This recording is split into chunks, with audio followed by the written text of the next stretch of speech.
Àṣírí tú, wọ́n ní oògùn owó ni Afọlayan lọ fi ọ̀rẹ́ ẹ̀ ṣe lábúlé tó fi gbé òkú ẹ̀ wá sílọrin.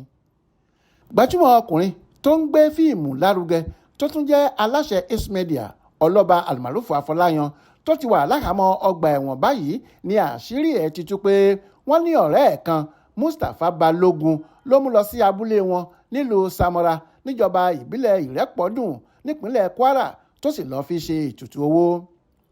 Aláròyé gbọ́ pé ọjọ́ 21 oṣù kínní ọdún 2024 yìí ni Afọlayan mú ọ̀rẹ́ ẹ̀ Mustapha Babatunde lọ sí abúlé Samara níbi tí wọ́n ti lọ́ọ́ fi ṣe oògùn owó. Nígbà tó di ọjọ́ kìíní oṣù kejì ni Mustapha bẹ̀rẹ̀ sí bí ṣùgbọ́n Afọlayan kò gbé lọ sí ilé ìwòsàn títí tí ìyẹn fi kú.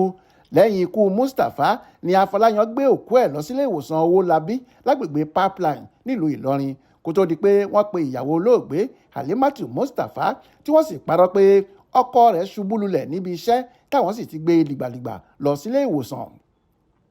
Ṣùgbọ́n nígbà tí Halima ti dé ilé ìwòsàn ni wọ́n sọ fún un pé òkú ọkọ ẹ̀ ni wọ́n gbé wá sílé ìwòsàn àwọn o, kì í ṣe àyè rárá.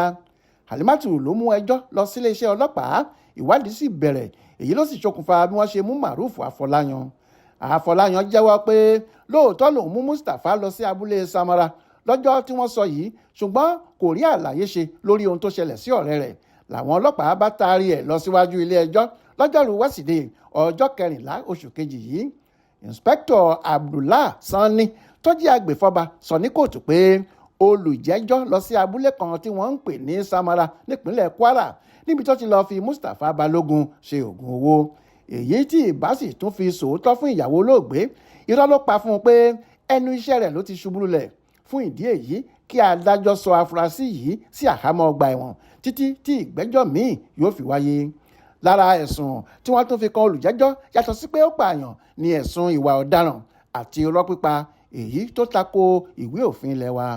Gbogbo àwíjàre olùjẹ́jọ́ ní ilé ẹjọ́ yìí dànù.